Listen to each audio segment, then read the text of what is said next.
and welcome to the Backyard Garden with Joe and Aislinn. And first things first, I would like it, Joe, if you would just show everybody around the garden. The garden is just really beautiful right now. I'd be glad to.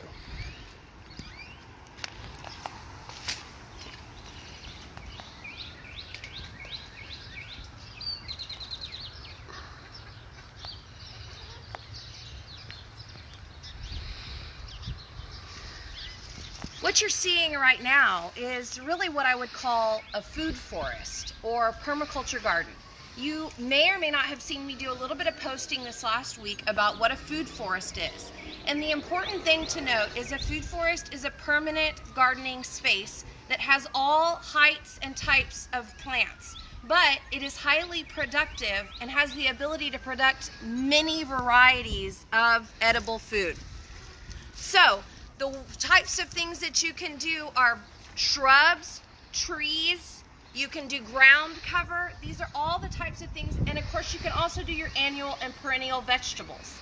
I want to start out by showing you what I'm currently harvesting in early February in Zone 9B in South Texas. Let's start with my cauliflower that you got to see last week.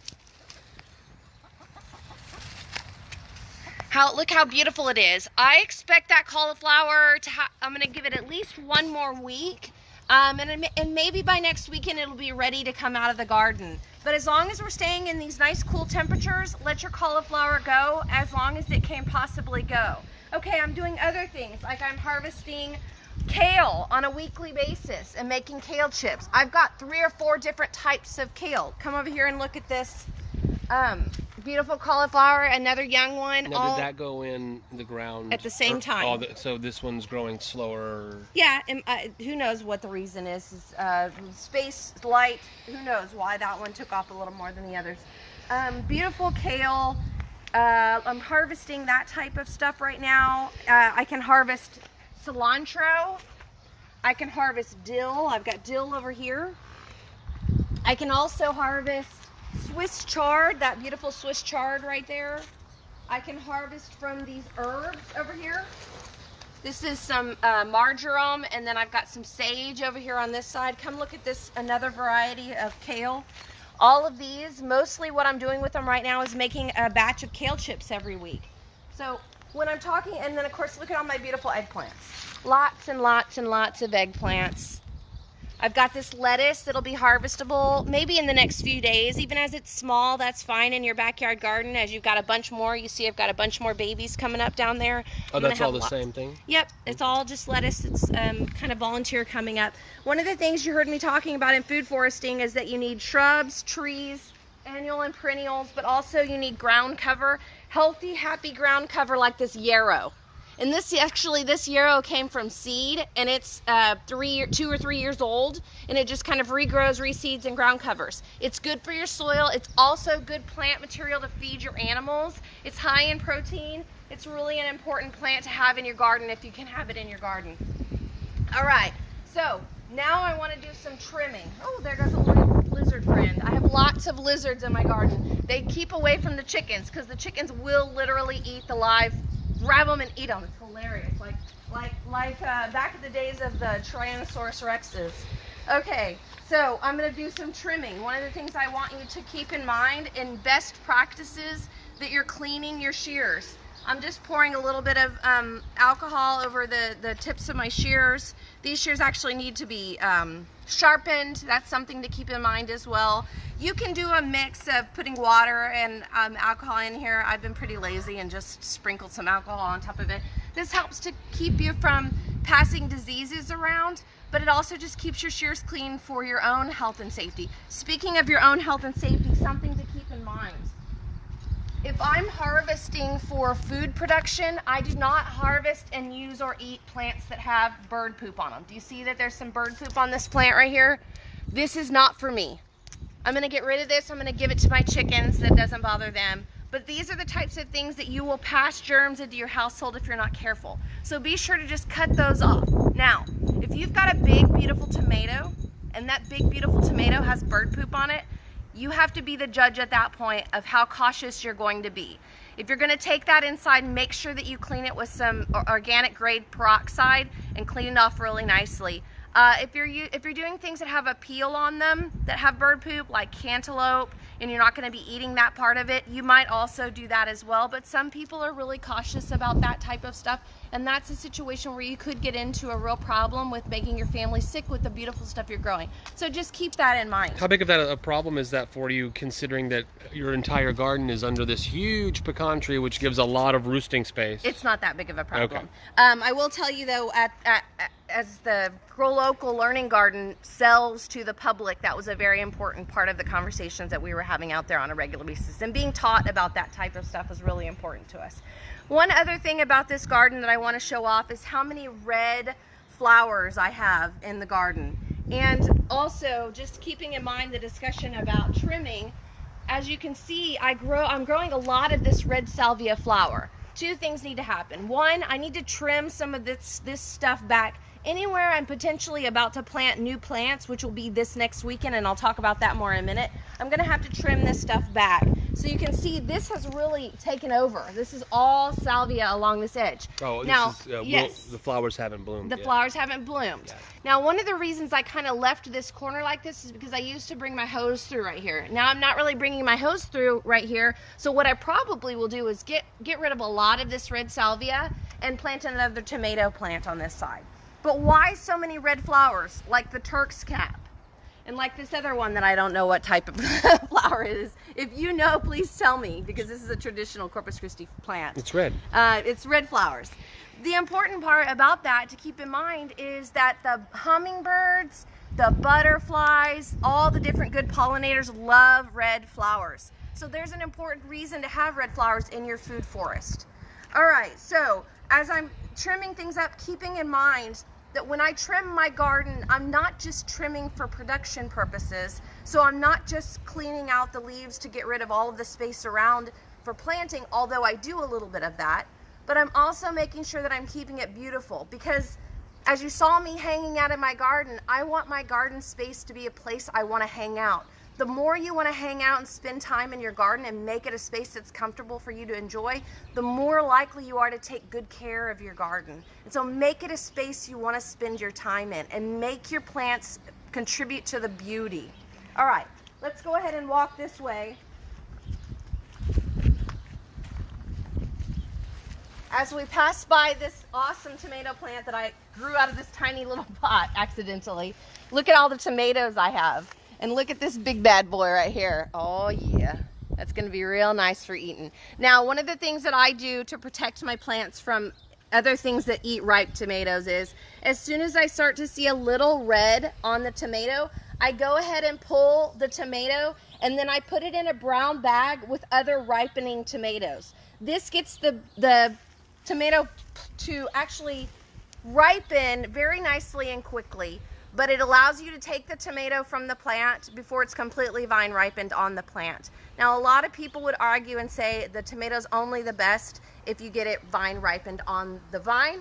However, if something else eats it before you get it, then it doesn't matter how beautiful and vine ripened it was. So go for that technique, let your tomatoes get just a little red, and then pull them and put them in a brown paper bag inside. All right, so you can see also some of the things that I have gotten to prepare my garden. After I got done speaking with you guys last weekend, I got my beds prepared. So I used peat moss. I'm using some raised bed material. Most of this raised bed material will actually go into the planting when I do the planting. This is what I use to cover, and I'll show you. So here's a perfect bed. You know, over the weeks you can go back and look. You saw that I was building this stuff with scrap materials and then bringing up the topsoil from the ground, putting that topsoil on top, and then putting in all of the composted material from the chicken bed. And then after that, I went and put on top of that some black cow manure. I also put the topsoil, the cheap bags of topsoil, and some peat moss as well. And then I went ahead and planted some flower seeds. Lots of random broadcast, a good variety of sunflowers and zinnias. Yes, you can actually even see them starting to come up here. Boom, boom. Some marigold. I mean, just those mixture packages of all those perfect summertime flowers that you know and have seen everywhere. Alyssum, Just a nice variety. One that's really good is borage. Borage is perfect for everything, and it will reseed itself really easily. So if you can get some borage seeds really quickly, get them going, they grow everywhere. So you're going to be able to pull them out. But if you've got chickens, the chickens will love them and eat them, and they also make a really nice edible flower as well. So you can see a little bit more of that going on over here. I went ahead and planted the zinnias and all of that type of stuff. What'd you put now, in the corner? In the corner, I just planted a red salvia that was in a pot. 2 reasons. One, because I need to fill that space over there with something that already had a lot of soil. So I just stuck a big potted plant in that corner over there. And it's just going to be easier to have just kind of a random bushy plant in that corner than something that I have to try to get over there too. I will be probably planting some tomatoes on both sides over there so that they can grow up this nice trellising over here. Now, I'm not going to be planting until next weekend. Are these your flowers? That is stevia. Okay. And it actually was the same thing. I had a big nice pot. I got this last weekend and put it in a big pot so that it kind of gives me a little bit of a head start. I've already got some that you've seen that are my own, that are from last season, spring planting. Now I've got a next stage that I bought. Now let me show you what my new ones are looking like, and when I'm planting will be next weekend. The reason is because I'm giving myself every opportunity to miss any potential last minute freezes. You know, in Texas, one of the main reasons why it's so important to do permaculture gardening is because just because we think we're done with potential freezes in mid-February doesn't mean that you might not have a problem in April. But the way that I grow, it gives you the ability to potentially protect things a lot easier. I'm too lazy to move plants. So I might move a few of these inside if I saw a problem. But once I've put it in the ground, it's in the ground, and I need to give it every capability of staying warm enough in case there's some kind of weird weather. Also, we deal with heavy winds, we deal with major flooding, we deal with drought. All of these things can be prevented in growing in this way, in this food forest style growing, in this permaculture style growing, as opposed to monoculture rows. Because monoculture rows is just an open sky. In this case, you've got lower level shrubs, trees that are protecting all that can protect all the mulch on the bottom. The wind blows. The mulch on the bottom creates things warmth, yeah. Or cools by giving you moisture. It absorbs too much water. These raised mounds keep you from being in flooded areas. The water will be absorbed into that good mulch pretty quickly. We have flooded this backyard. When the city blew up the water line in the back there, we had a flood back here, and my garden did really, really well. And actually, it's probably more successful because it got a ton of water and it got absorbed into the mulch. All right, so what am I planting? Well, first of all, any of this stuff that's ready to go is going to be ready to go in the ground next weekend. I went ahead and got myself some starts. I bought these from Turner's Garden Land, and then I put them in bigger pots, which means I'm giving myself a little bit of a head start because now these plants are going to be a little bigger than they would have if I just picked up a 6-pack. In the meantime, these 6-packs I've grown myself. So I started out planting in a tiny little 1-inch pot. I planted... Say 1-inch pot, is that like a 3 or 4 inch? Well, they call that a 1-inch? I think so. I may be wrong about that. But I think that's what it's called. Anyways, you can see like there's a little tiny seed coming up there. I'm waiting till they get all of their true leaves on them. Once they all have their true leaves on them, then I can transfer them to a 6-pack. Yeah, we looked at these last week, didn't we? Yes. Yeah, they've grown a lot. Yes. So those, hopefully I'll have a few of those ready to go in the ground on next Sunday. But I'll definitely have these ready to go in the ground, all of these peppers and tomatoes, of course, any of the flowers that I've been picking up at the local nurseries. And then some of this squash stuff will be ready to go in the ground. So I've got a blue Hubbard right here. I'm going to take this entire pot and I'm going to directly plant it just like this into a corner of that garden over there. Now, Joe, you've asked me several times if I've begun planning for how I'm going to prepare this garden back here. Yeah, and that's just kind of the way I think. I would want a sketch. I would want to know that I'm putting a cauliflower here and a blue Hubbard here or whatever. Some to a degree in my mind. I don't have much sketches, garden journals, sketches, all that. If that's good for you, do it. I tend to be a little more random than that. Anybody that knows me knows that's the case. But I will tell you that what I am planning on doing, can you scan back over there? Mm-hmm. So in the let's walk back over there and then we'll talk some more about the planting. So my plan as far as planting this garden is that I'm gonna get these types of big, beautiful winter squash. Winter squash would also be pumpkins, the tromboncino, the acorn squash, the spaghetti squash. I've got a lot of that stuff going over there. That stuff's gonna go in these back corners. So I might plant melons, watermelons, cantaloupe, squash, all that stuff on this side, and I would literally put the whole thing in just like that, right? So now I've got some vining plants. They could potentially vine up the side of the chicken coop. They did that last year. I had a really good pumpkin last year that vined up the side of the chicken coop.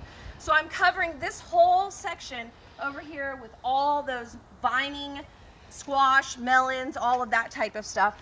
On the front end up here, you know, I might put some just nice, easy flowers, things, or just continue to train any plants that I have to go back that direction. So this whole back corner, ideally, will be covered with vines, different kinds of vines. Same thing over here, vining plants going that direction, same type of situation. Same thing over here, I'm training all of this stuff to go back in here. Now they've got stuff to grow up over and on. I'm putting along these mounds right here sunflowers as much as I can so that it gives some other vining type things to grow up. The vining type things can grow up that bamboo that I've laid on the fence. Just giving some options for plants to grab and move and grow up. And I just recently purchased about $250 worth of plants in the mail. This is the first time I've done anything really like this. It's shrubs like persimmons and pomegranates, dwarf size. It's elderberry, which is a very, very important berry that we can all be eating every single day of our lives. These are the types of things I can fill in the gaps when I'm getting to that food forest concept. I don't have a food forest out here. This is my breaking of ground.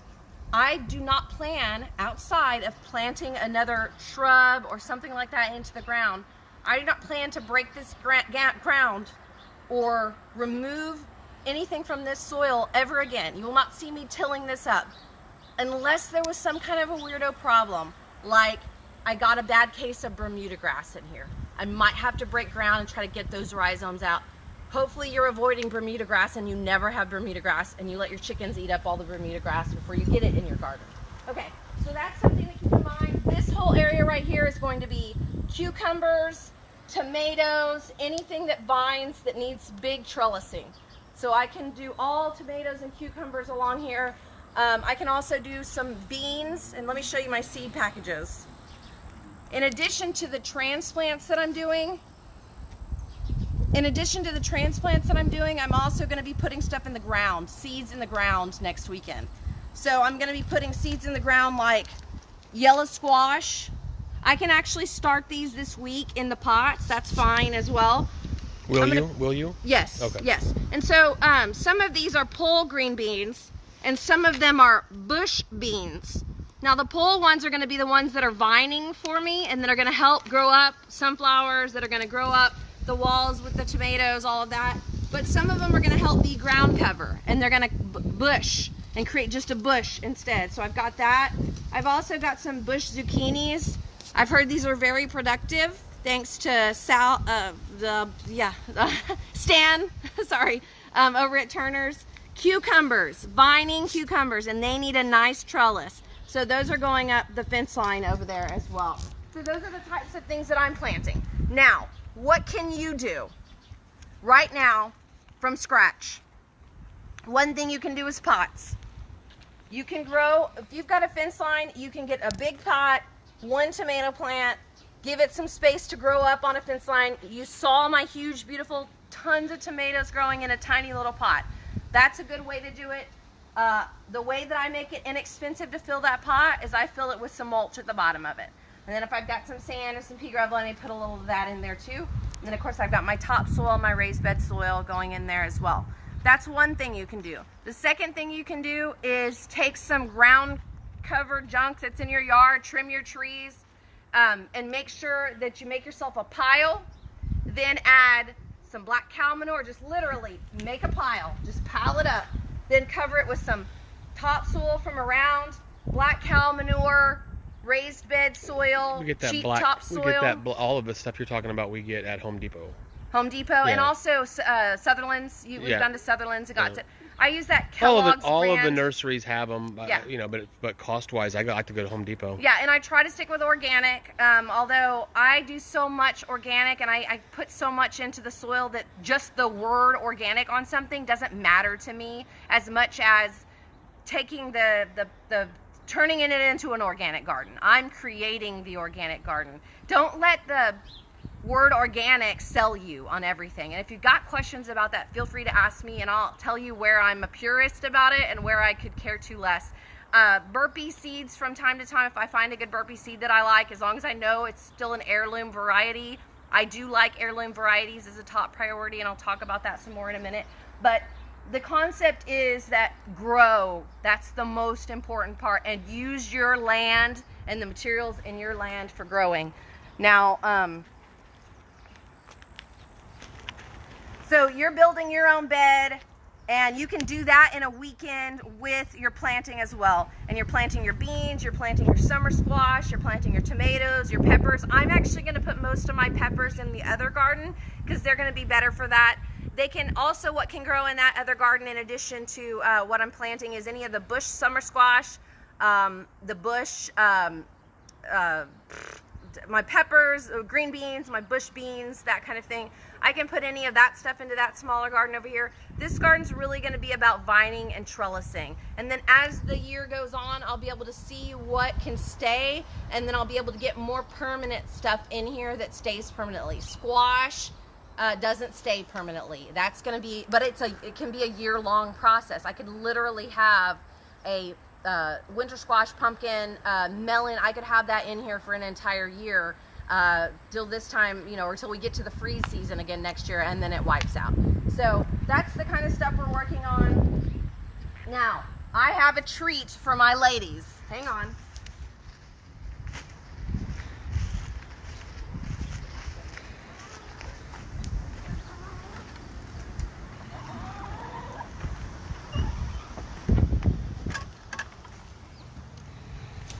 Uno, dos. The other two are fake. Hi, ladies. Good morning. Look at- Okay, first, They've come on. been Oh, busy. Yes, because we give them good stuff. They're all happy. Okay, come over here this way. I'll show you this first. Hopefully they'll follow us over. If you have chickens, these weeds are not a problem. Go pull them out right now. Pull them out right now so that you can get them out of the soil when the soil is easy to pull from. That's that, whatever, dandelion, I don't know. The chickens love that stuff. Every time I put it in there, it's like a new salad bar for them. That's free food that grows wild and weedy in my yard, and they love it. But you know what they love even more, just like you and me? They love heirloom tomatoes, all right? So here's a really funky little heirloom tomato. It grew with a bad spot on it. Maybe a bug got to it or something. But I took it inside, put it in my bag. It wasn't rotten yet or anything like that. I put it in my brown bag. It helped my other tomatoes ripen. In the meantime, I'm now going to give my ladies a treat that they are going to adore. So that's All just right. not one that we would eat. No. Got an ugly brown spot on it. Yeah. Okay. And I've got so many big, big, beautiful ones. I'm not too pinche that I can't give my ladies a nice red tomato. Heirloom tomato. This is a black crim tomato. All right, who wants it? Who's going first? Who's the boss lady? Come here, boss lady. Come on, boss lady. All right, I'm going to put it down for you, okay? She's the boss lady. That's Leslie Nope. If only we had trained our chickens to hand feed. They do it. They get skittish. And this is a break in Come here, come on. routine. You might want to tear it in half.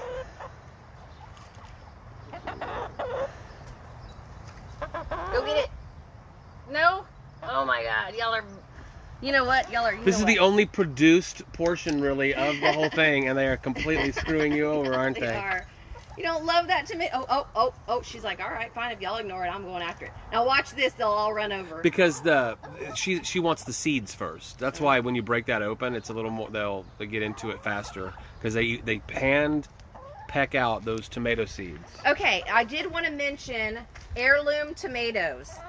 Heirloom tomatoes is the way to go.